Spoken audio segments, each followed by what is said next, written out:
Hi, you mob. One thing I just want to put forward before I start is that in Australia we've had no charges laid for any deaths in custody that we've had. Basically, Mr Ward, rest in peace, the Justice for Mr Ward campaign's been going for the last few years, and so finally we've actually had charges come forward for a death in custody.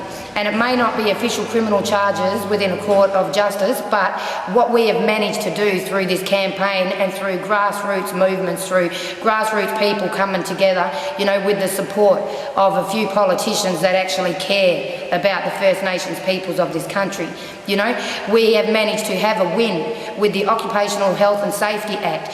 The private prison company, G4S, you know, thought that they could kill an Aboriginal person in custody and get away with it. But because we got the Deaths in Custody Watch Committee in WA and supporters, we've managed to overcome, you know, the way that they think, oh, we'll get away with it because every person gets away with killing Aboriginal people in custody, you know, and no one's ever been charged.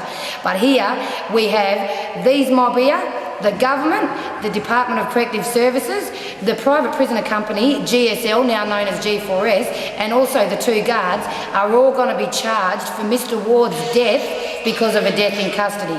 You know, because they killed him in custody. What they did was a clear-cut case of murder.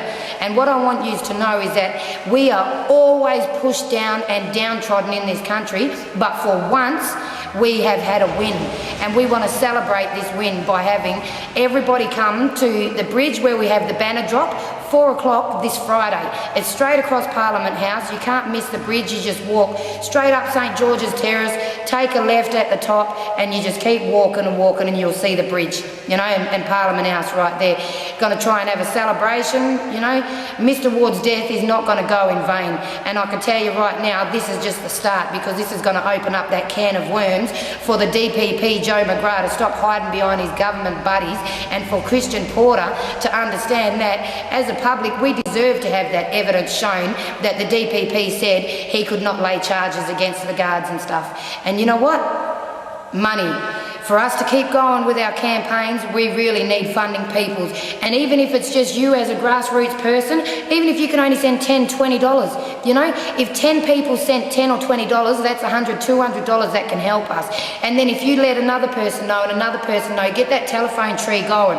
In order for our Aboriginal people to have justice in Australia, we need funding from outside sources, because the government won't give it to us, the private companies won't give it to us. We don't want it from the mining companies, because all they do is come here and rape and pillage our Mother Earth and treat Aboriginal people, you know, with disrespect and no regard for culture or humanity in general, you know. And so what we want is, we want everybody to come and join us 4 o'clock this Friday. The guards will be charged. They've pled not guilty, but they will be charged. The Department for Corrective Services will be charged as well, fined, and G4S will be fined. And what we're calling for at the Deaths in Custody Watch Committee is for all that money to be paid to the birth family of Mr Ward. You know, there is no justice in the government receiving fines directly to themselves when they're responsible for it in the first place. It's a contradiction, and we don't want to live in a world of hypocrisy. We want this money given to the birth family.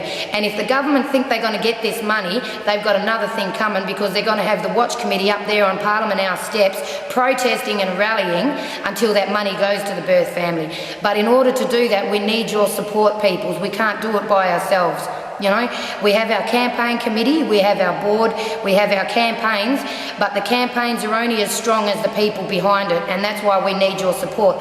So I'm urging you, you know, my partner died in custody, and I can tell you right now, I will fight till the day that I die to try and end deaths in custody, because our people are better than that, and the government need to treat our people the way that we deserve, with the utmost dignity and respect that we deserve as the oldest living culture on this world, in this earth, and for a people who have been downtrodden and oppressed for the last 200 years. But we don't want that anymore. We want to move forward, but we can't move forward in a state that is the most racist police state in Australia. We need your support to combat all of this, and for Mr Ward, his family needs your support, and Mr Ward needs to be able to rest in peace, and he can't with all this stuff going on. Alright, and our spirits need to move on to a better place, and we need your support in order to do that, and we need this government and that to be held accountable the way that they should be. So come and join us, people. It's Friday, 4 o'clock. No worries. Kaya.